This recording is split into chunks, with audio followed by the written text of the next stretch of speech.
ჩემ გვერდს და დიდი ღომში მდებარე წმინდა 100.000 მოწამის სახელობის ტაძრის წინამძღვარი დეკანოზი ლუკას უპატაშვილი.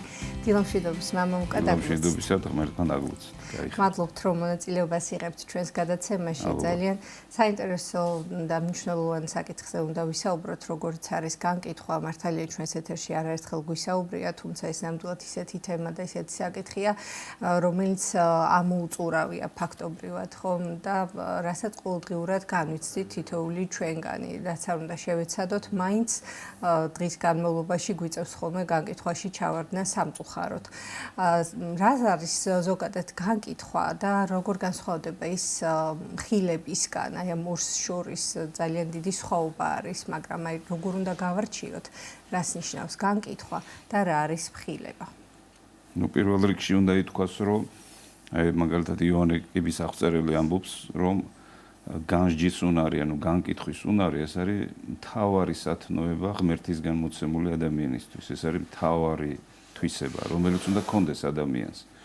თუ ვამბობთ, რომ არის ადამიანი, ნიშნავს, რომ უნდა კონდეს განკითხვის უნარი. ეს რომ მოკლედ და ეს არის ღვთისგან მოცემული სათნოება, რომელსაც სწორად უნდა გამოიყენოს ადამიანმა, მაგრამ რაც ცოდვას შეეხება, არასწორად გამოყენებული საღვთო ნიჭია ეს. და მთავარი სათნოება ეს არის, რომ განკითხვის უნარით, ანუ განსჯის უნარით ადამიანმა სიკეთე ბოროტებისგან უნდა გაანსხვაოს. იმიტომ რომ ხშირ შემთხვევაში ეშმაკი ცდილობს, რომ ბოროტება სიკეთეთ წარმოადგინოს, ან სიკეთე ბოროტება და ეს სრული ქაოსია, აი სრული ქაოსი. ქაოსის დროს მერე ემოციები მოდის წინ. ემოციების მერე უკვე არეულია ადამიანი. და ამიტომ თუ უნდა ადამიანს რომ ზუსტად კონდეს ცხოვრება დალაგებული, მას უნდა კონდეს სიკეთისა და ბოროტების გარჩევის უნარი. და ამისთვის ღმერთმა მას ისეთი ნიჭი მისცა, როგორც მაგალითად არის მხედველობა იმისთვის, რომ გავერკვეთ, რომ კედელს არ დავეჯახოთ, ორმოში არ ჩავარდეთ. სმენა, რომ ჩვენ გავიგოთ რა ხდება ჩვენს ირგვლივ. მაგრამ განკითხვის უნარი ეს საერთოდ ეს არის სულიერი ნიჭი, რომ შენ ეშმაკის ორმოში არ აღმოჩნდე და რომელიც შენს ირგვლივ უამრავად არის. ამიტომ ეს განკითხვის უნარი სიკეთეში უნდა მოიხმაროს ადამიანმა.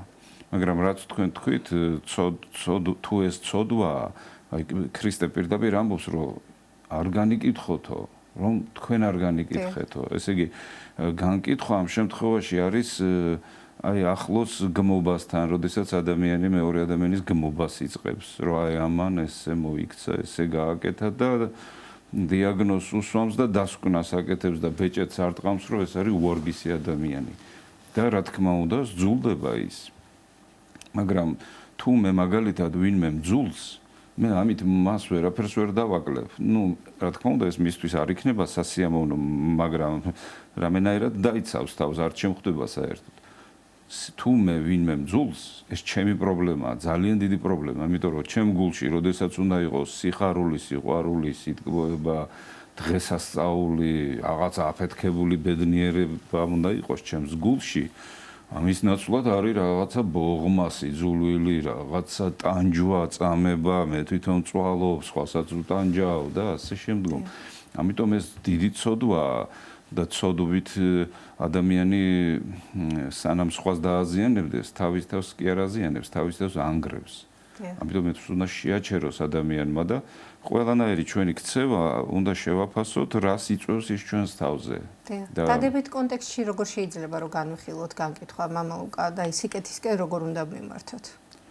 ეს ღვთაებრივი ნიჭია. თვალი უნდა გამოიყენო სიკეთეში მაგალითად.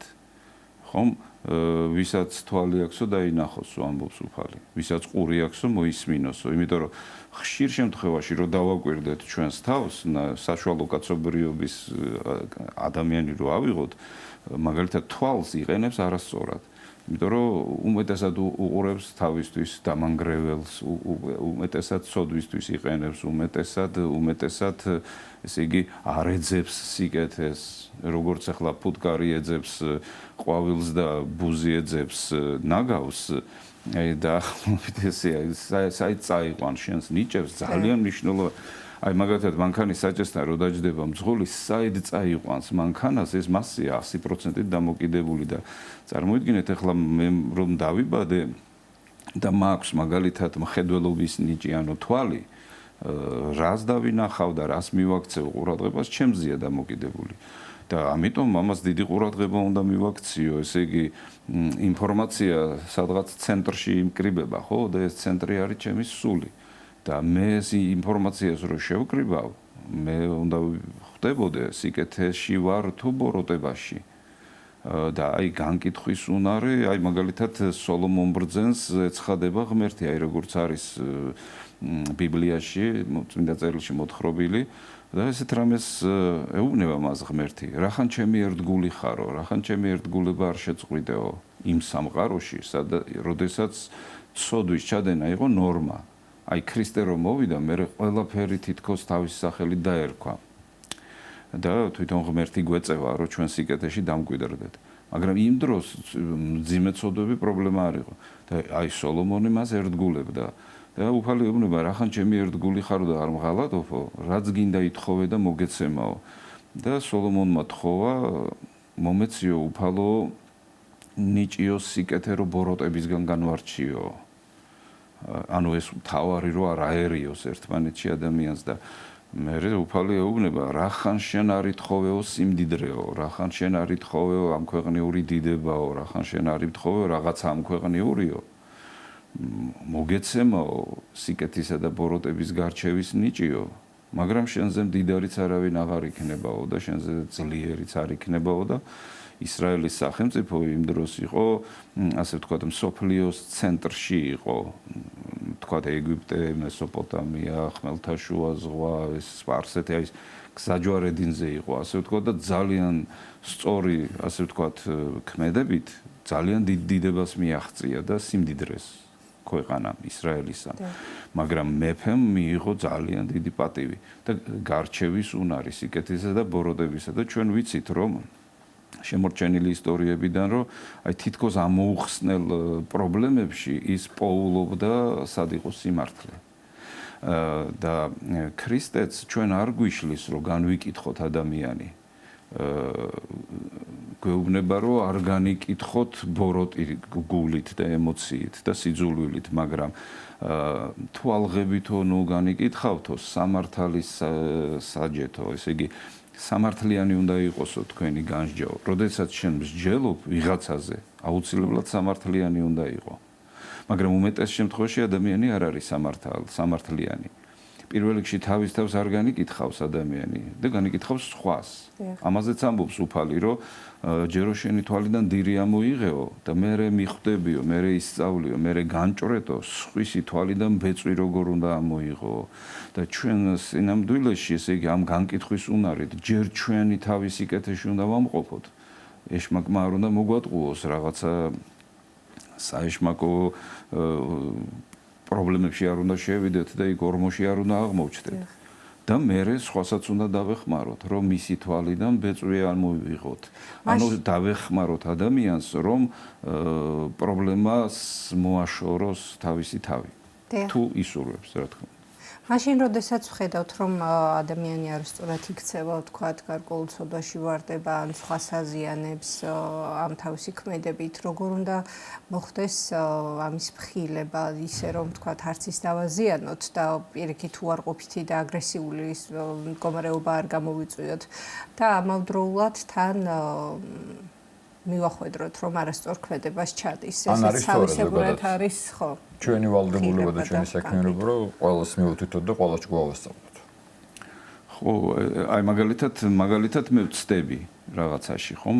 ნუ ნამდვილად ვწდები და მამხილებს ვიღაცა ადამიანი. მე პირველ რიგში იმას კი არ ვაკვირდები ის რას მეუბნება. როგორი გულით მეუბნება, ჭკუას თუ მასწავლის, ზევიდან თუ მიყურებს, თუ მასწავლებლობს ჩემზე, მე ეს გამაღიზიანებს და არც მოვისმენ, თუნდაც სამართლიან სიტყვებს. მაგრამ თუ მე ვიგრძნობ, რომ უყვარ ვარ ამ ადამიანს, აი მე შეიძლება გამეხსნას. შეიძლება არ გამეხსნას, შეიძლება ისე ვიყო გამტკიცებული ჩემს ბოროტებაში, რომ არავის არ მინდოდეს მოსმენა. მაგრამ ესეა უფალი ამბობს, რომ მიდია და ამხილეო. მაგრამ მიდი და ამხილე ეს არის, რა თქმა უნდა, ცდელობა ადამიანი ორმოდან რომ ამოიყვანო. ეს გულშემატკივრობას უნდა გულისხმობდეს. ამიტომ ჩვენ გულშემატკივრული სულით უნდა ვიყოთ, არა მასწავლებლური ტონით, თორე შენ რო დააფიქსირო, რომ ვიღაცა შენ იმას გიშვება, რა ქვია, ჭკუას გასწავლის, ეს ძალიან გამოგიყვანს წყობიდან, რაც არ უნდა ხვდებოდე, რომ მართალს გეუბნება. ამიტომ პირველ რიგში, ერთი წმინდა მამა ამბობს ესეთ რამეს, რომ ესე იგი შენიშვნის მიცემის უფლება აქვსო იმასო, ვისაც უყვარსო ადამიანიო. და თუ გიყვარს, მიეცი შენიშვნა და შენიშვნად არ გამოჩნდება ეს. გამოჩნდება სიყვარულად, თანაგრძნობად და გულშემატკივრობად. და ეს ადამიანი კიდეც უნდა მიახვედრო, იმიტომ რომ თუ თქვათ ადამიანი განსაცდელშია, ანუ ტყუილშია, ხო, ის ნიშნავს, რომ მოტყუებულია ეშმაკისგან და უბრალოდ შენმა სიყვარულმა უნდა გადაწონოს. მაგრამ ეს ყოველთვის არ არის, რომ შეიძლება დაგიჯერონ, მაგრამ ყოველ შემთხვევაში შენი კეთილი სიტყვა მას დაამახსოვრდება. თუმცა მარტო სიტყვაც არ არის საკმარისელად მამალკო თქვერა ბზანეთ, აი როგორ მეონება მეგრძნობ დაუშვოთ და მე ამ დავფიქრდები, ხა მივიღო თუ პირიქით გავღვიზიანდი. მარტო სიტყვარი თუ არა საკმარის, როცა ჩვენ პირობითად გონია, რომ გულწრფელად გვინდა ვინმეს გამოსწორება და ჩვენი შეხედულებით ის ცდება. მარტო სიტყვით და მითითებით და რაღაც დამოკიდებულებით თუ იგრძნოს ეს დამოკიდებულება საქმითაც, თანადგომითაც, ეს თანაგრძნობა უნდა გაშთეს, იმიტომ რომ მარტო სიტყვა ხანდახან თავს ვერ მოეხვევი ადამიანს. მან მეორე მომენტია, მარტო შენზე არ არის დამოკიდებული ეფექტურობა. სადია მასზე დილოს. უფრო მეტი მასია. გონიერსო, მწვრთნელი უყვარსო, უგუნურსა, გულსა გმრიდესო. ანუ თუ ადამიანი გონიერია, მას უყვარს შენიშვნები. იმიტომ რომ ხვდება, რომ ესე იგი მე ვერ ვამჩნევ ჩემს შეცდომებს, მაგრამ აი ეს კეთილი ადამიანი არჩნევს ჩემს შეცდომებს და როგორ უყარები ვარ, რომ არ უნდა რომ მე პრობლემებში დამტოვოს და უნდა რომ მე გამომასწორებიოს ეს და უკეთესი გამხადოს და ამის შემდგომ ღებულობს ის და მომენტალურად ასწორებს. მაგრამ თუ გუნურია, რა თქმა უნდა ის მოგიძულებს. სოლომონ ბრძენი ამბობს ამას, რომ ამხილეო გონიერიო შეგიყვარებსო და ნუ ამხელო უგუნურსო ისო მოგიძულებსო, შეგიძულებს. ასე რომ თვითონ ადამიანზეა დამოკიდებული, მაგრამ შენ თვითონ რაც შეგიძლია ის უნდა აკეთო. ამიტომ შენი მოვალეობაა, რომ სიყვარულით მიმართო მას და სიყვარული და გულშემატკივრობით. მაგრამ თუ სიყვარული არ აგაგ და ვერ ფლობ შენს თავს, შენ შინაგან წონასწორობაში სიყვარულისკენ არ ხარ გადახრილი, ჯობია რომ არ დაიხარჯო, იმიტომ რომ შეიძლება შედეგი არ კონდეს. თუმცა მაინც ადამიანს გააჩნია. მაგალითად წმინდა ეფრემ ასური ამბობს, რომ განსაკუთრებული ყურადღებაო მიაქციეთო თქვენი მტრის აზრსო, ვისაც ძულხარო შენ. იმიტომ რომ ყველაზე ადრეო ისინი შენიშნავენო თქვენს ნაკლსო. და გააჩნია ადამიანს, თუ შენ მართლა წმინდანობა გინდა და სიწმინდისკენ მიდიხარ, ესე იგი მოყვარე ადამიანზე უფრო მეტი ყურადღებაო მტრის აზრს მიაქციო, იმიტომ რომ ის შენ მტერი არ დაგინდობს, ის როგორც კი შენ გამოგიჩნდება რაღაცა ცუდი თვისება, ის სიხარულის ზარს შემოკრავს და ყველას გააგებინებს, რომ შენ რაღაცა ნაკლი გაქვს. ამიტომ მისი აზრიო ყველაზე დიდი ყურადღება მტრის აზრს მიაქცია. მამულკა, შესაძლოა ხანდახან ხდებოდეს ისე, რომ ჩვენ გულწრფელად ხდებოდეთ ადამიანის შეცდომილი და აი მაგ გულწრფელობით, სიყვარულით, აი კეთილგანწყობით გვინდა რომ მიუთითოთ, ასე ვთქვათ, გამოვასწოროთ, მაგრამ თუ სხვა შემთხვევაში შეიძლება სხვა მიმართულებით მე უარეს დღეში ვარ, უარეს ცოდვებში ვარ, უარეს ხო შეიძლება რომ გითხრას რომ მე რას მეუბნები შენ თავს მიხედე, შენ უარეს დღეში ხარ. რამდენადაც იმ შემთხვევაში გულწრფელი არ იყო. ამიტომ ამას ალბათ აქვს მნიშვნელობა დავფიქრდეთ ვის როდის რას ვეუბნები და ჩვენს თავში ჩავიხედოთ ისე იმაზე რაც მაცხოვარი გეუბნება, დირი ამოვიყო და ბეწვზე მერე მიუთითოთ. კი, სანამ სხვის სწავლებას დავიწყებთ, ჩვენი თავი უნდა გვყავდეს გაზრდილი. იმიტომ რომ თუ მე ესე იგი სხვას ვასწავლი იმას, რაც მე ჩემთვის არ გამომიყენებია და მე არ დამიძლევია ის პრობლემა, ეს უბრალოდ ქაოსს მოვიტან და არა სიკეთეს. წმინდანთა სწავლება, ერთ-ერთი სწავლება ესეთია, რომ შენ დაამარცხეო შენ თავშიო ის რაღაცა ვნება და იმ ვნებას რო დაამარცხებო, შენგან მარცხდებაო ის დემონური ძალებიო, რომელიც ამ ცოდვის კურატორები არიან, ასე ვთქვათ. და ახვევენ ადამიანებს თავს და სადაც შენ გამოჩნდებიო, აი იმ ცოდვის დამარცხებელი, სადაც გამოჩნდებიო, ის დემონებიო იქ ვერ გაჩერდებიანო და შენ ხმაც რომ არ მოიღო, ესე იგი ძალიან დიდი მადლი და სინათლე მოეფინა. წმინდა ადამიანებთან როცა ვარ, გამოსtildeულ ადამიანებთან, ჩვენი პატრიარქი ამის მაგალითი სხვა მიახლება. კი, მე მქონდა მაგალითად აი ახალი ნაკურთხი რო ვიყავი მოძღვრად, მარტო ვიყავი მსახურებაში და თან არანაირი გამოცდილება თავისთავად ხო რომ აკურთხეს, მღვდლად ეგრევე მარტო აღმოჩნდი. წინამძღვარი ტაძრისა და ყველანაირი გადაწყვეტილება მე უნდა მიმეღო და ძალიან ნერვიულობდი, ძალიან განცდებში ვიყავი, რამდენად სწორია, რამდენად არას. და ძალიან რო დავიღლებოდი, ლოცვას რო ჩავატარებდი, მე მივდიოდი ხოლმე უწმინდესის ლოცვაზე. და მისგან დავდგებოდი დაახლოებით 10-15 მეტრი, შეიძლება 5 მეტრი, კურთხევას ავიღებდი და მე იქვე დავდგებოდი და ისეთი ამოვისუნთქავდი რომ იტყვიან, მოვსულიერდებოდი, ქართველი რო იტყვის, ცოტა გონს მოვეგებოდი, დავმშვიდდებოდი, დავწყნარდებოდი და წავიდოდი. და აი გარემოს ქმნის ზოგადად ადამიანი და შენ გარემო უნდა შექმნა, შენი გარემო. მეცნიერებაც ხო ამბობს, რომ ადამიანს ბიოველი აქვს თავისი და ყველაფერი იკითხება იქ. ადამიანი რო გეხება და ერთი ბრძენის ნათქვამია, რომ როდესაც ადამიანს ეხებიო, მოусმენო მის სიტყვებსო, მოусმენო მის შეხედავო მის ქცევებსო, დააკვირდიო პირველ რიგში, დააკვირდიო იმ ენერგიასო, რომელსაც ის ტოვებს, როდესაც მიდისო შენგანო. და ესე იგი ეს დადებითი ენერგია თუ დატოვა, ნიშნავს, რომ მაგარი ადამიანია და ის შენს ხერს მოგიტანს. მაგრამ აი თუ უარყოფითი მდგომარეობა აქვს შიგნით, აი ენციკლოპედიური ცოდნა რო კონდეს, შენ მისი სიბრძნე და ბრძნადმეტყველება და ამაუმეტყველება პირიქით გაგაზიანებს და შედეგს არაფერს არ მოგიტანს. ამიტომ ესე იგი სულიერად გამარჯვებული ადამიანის სიტყვას აი მჭრელი ძალა აქვს, დიდი ძალა აქვს. და რა თქმა უნდა, აი შენ უნდა გაიმარჯვო, რომ ერე შენ გქონდეს ძალიან მჭრელი ძალა, მაგრამ სანამ ვინმეს რამეს ეტყვი, სანამ შენ რაღაცას შენ თავს მოერევი, ამას ყველაფერს ლოცვა უნდა უძღოდეს. ღმერთს უნდა თხოვო დახმარება ამ ყველაზე ძნელ საქმეში. იმიტომ რომ აი როგორც მათეს სახარებაშია ანგელოზი რო ეცხადება იოსებს ესეთ რამეს ეუბნება, ნუ გეშინიაო მარიამის მოყვანაო, ის სულიწმინდისგან არისო, ის ვინც დაიბადებაო, განხორციელდებაო, რომ თავისი ერი იხსნას ცოდვათთაგანო. ესე იგი ქრისტე იმიტომ მოვიდა, რომ ურთულესი პრობლემისგან დაგვიხსნას, საკუთარი ცოდვებისგან. და ყველაზე დიდი პრობლემა ეს არის საკუთარი ცოდვები, იმიტომ რომ ადამიანმა ცოდვა თუ შეიყვარა, იცით რა საშინელება ხდება, რომ მე ეს ბოროტება სიკეთეთ ეჩვენება.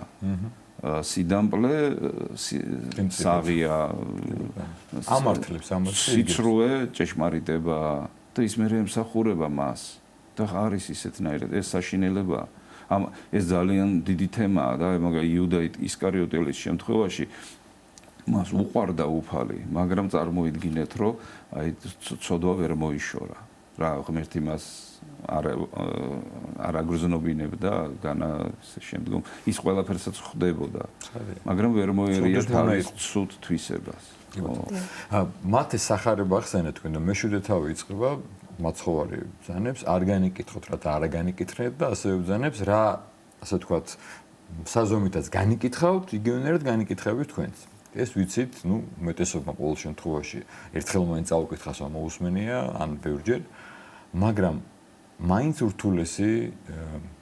ურთულესია განკითხულიდან თავის შეკავება. აი, რა არის ეს, რომ ჩვენში ეს ცოდვა ძალიან ბუდობს. თითქოს აი ცდილობს, მაგრამ შეიძლება შეიკავო ენით, მაგრამ გონებით იმისთან ეხება, რომ ენი ჯობდეს. ესეც არის, ხო? გონებით თუ განეკითხება, გონად ხვალში ხარ, ვიღაცას გონია, რომ ეს არაფერია და მარტო სიტყვით თუ არ ვთქვი და თუ სხვა არ გაიგო. აი რატომ არის ესეთი რთული და თითქოს როგორი მარტივი ფორმულა, ღმერთი ამბობს, რომ არ განიკითხავ, მეც არ განიკითხავ შენ. ყველას უნდა რომ ღმერთმა არ გაგვიკითხოს და არ მოგთხოვოს ჩვენი ცოდვები. კი, მომაჩვენოში როა, რომ აი როგორც მე მიუტევებ, ისე მომიტევეო მეო და ნუ მან ესეთი რაღაცა ერთგან ამბობს უფალი, რომ მცნების აღმასრულებელი არის სიყვარული. და პირველ მცნებას გვაძლევს, რომ შეიყვარო ღმერთი და მეორე მცნება შეიყვარო მოყვასი. თუ მაგალითად დავაკვირდებით ჩვენს თავს, ჩვენს აი მეგობარს, რომელიც ძალიან გვიყვარს ჩვენ, ძალიან გვიყვარს. არ განვიკითხავთ მას. ესე იგი, რაც არ უნდა ცუდად მოიქცეს, არ განვიკითხავთ. არ პატიობთ, თვალს ხუჭავთ, ბოლომდე ვითმენთ და როცა აი ფიალა აივსება, მე შეიძლება რაღაც ორი სიტყვა ვთქვათ. მაგრამ აი სიყვარული როგორ გიცავს, რომ შენ ბოროტება არ გააკეთო, რომ შენ მტკივნეული არ გაუკეთო. მაგრამ თუ არ გიყვარს ადამიანი, მაშინ ნუ განიკითხავ კი არა და ჯვარსაც ვამ ადამიანს. მზად ხარ, რომ სამართლიანო სიმართლის სახელით ვიღაცას დიდი ტკივილიც კი მიაყენო. მაშინაც კი ჩვენ ვიპოვითო შავკატასო ბნელო თახში, მაშინაც კი, როდესაც ის იქ არ არისო და ეს ისეთი ფორმულა თქვა ეს ქართულმა კლასიკამ, რომ ეს ამას ყველა ადამიანი იყენებს და უსამართლო როცა არის მისი განსჯა და აი ჩვენ უბრალოდ სიყვარული არ უნდა დავკარგოთ, მაგრამ რა კარგიებს ადამიანს სიყვარულს? გამრავლებითა უსჯულოებისათა გახმება სიყვარული მრავალთა. ეს პირდაპირი ფორმულაა. თუ უსჯულოება და უღმერთობა, მცნებათა არ დაცვა და ეს სიამოვნებითი ცხოვრება შემოვიდა, შედეგად მივიღებთ, რომ გავხმებით და გახმება ჩვენში სიყვარული და ადამიანს არ ექნება სიყვარულის აღმოცენების უნარი. ეს მთავარი უნარია. არადა თუ ქრისტესთან ვიქნები, შენ თვითონ გახდები წყარო წყალთაო, ან შენგან ისეთი ენერგიები გამოვლენო, რომელიც მორწყავს ამ ქვეყნიურ უდაბნოს. და აი უბრალოდ ეს უნდა შეძლოს ადამიანმა. პირველ რიგში თავის თავს მიაქციოს ყურადღება და აი ძალიან მძიმე უნდა იყოს თქმად, ესე იგი ადამიანმა ასჯერ უნდა გაზომოს სანამ რაღაცას იტყვის. იმიტომ რომ მის სიტყვას აუცილებლად მოყვება შედეგი, ან კარგი, ან ცუდი. და აი რაღაცნაირად მაინც თავს ყველაფერი იყრის სწორედ ადამიანთან. რა მდგომარეობაშია ადამიანი. ამიტომ ჩვენ მადლით უნდა შევიმოსოთ. ცნებას რომ დაიცავ, შენთვის ცუდ თვისებებს რომ მოიშორებ, მე ბუნებრივად აივსები მადლით და სხვანაირი გახდები. აი სოლომონ ბრძენს აქვს ძალიან საინტერესო ნათქვამი, რომ რკინა ორკინას ლესავსო და ადამიანის გულიო მოყვასის გულსო. ესე იგი, როგორ თქვა, ესე იგი რკინას შეუძლია რკინას, მეორე რკინას, ასე ვთქვათ, ჟანგი მოაშოროს და ალესოს ის, ასე ვთქვათ, გააბრიალოს და იგივე უნარი აქვს ადამიანსაც. ოღონდ ესე იგი აი სოლომონ ბრძენი ამბობს, რომ ადამიანის გულს შეუძლია მეგობარი ალესოს, ანუ ჟანგი მოაშოროს. ყველაფრის თავი და თავი არის უსიყვარულობა, ხო, მამალუკა და მთავარი რასაც უფალი გვასწავლის, რომ შეიყვარო მოყვასი შენი, ხომ და შესაბამისად ამ მოყვასში არ მხოლოდ მეგობრები, ოჯახის წევრები და ის ადამიანები, ვინც გარს გვაკრავს, ასე ვთქვათ და გვახოვია თავს, არამედ ნებისმიერი ადამიანი, ნებისმიერი გამლელი მიუხედავად მისი მრწამსისა და მისი ეთნიკური წარმომავლობისა, ხო, მოყვასი არის სწორედ ის და სიყვარული, რომელიც არის მთავარი. ყველა ადამიანი მოყვასი არ არის. მოყვასი არის მოყვარე შენი, მოყვარე, ვინც სიკეთეს გიკეთებს და ვინც შენ კეთილადაა განწყობილი, ის უბრალოდ შენ თავზე მეტად უნდა გიყვარდეს. მაგრამ ესე იგი სხვა ადამიანთა მიმართ შენ ისე უნდა მოიქცეო, როგორც მოწყალე სამარიტელი იქცევაო. ახლა ეს დიდი იგავია, ამას ვერ მოვყვებით, მაგრამ აი მოწყალე სამარიტელის იგავზე აი სწორედ ესე მოიქეცითო თქვენო. ანუ ყველა ადამიანსო პატივი ეცითო. ესე იგი შეიძლება არ გიყვარდეს ადამიანი, მაგრამ პატივს უნდა მიაგებდე მას. და როგორც არის ფორმულა, რომ მოიძულე ის ცოდვა, რომელიც აქვს ადამიანს და არ ადამიანი. თორე თუ და უმეტეს შემთხვევაში ესე ხდება, შენ თუ არა, ესე იგი მუხრუჭებით არიარე, ასე ვთქვათ, ხომ? შენ შეიძლება ადამიანი ცოდვასთან გააიგივო, შესაბამისად დემონურ ძალებთან გააიგივო და ისე მოგძულდეს ადამიანი, როგორც შეიძლება ადამიანს, ესე იგი უკეთური ანგელოზებით ძულდეს. ან ბოროტება ძულდეს. ამიტომ და ეს არის მე ყველაზე დიდი პრობლემა და ჩვენ ამ პრობლემებში ტრიალებთ კი არა და როგორც პავლე მოციქული ამბობს ბოროტებაში წევსო ეს ქვეყანაო.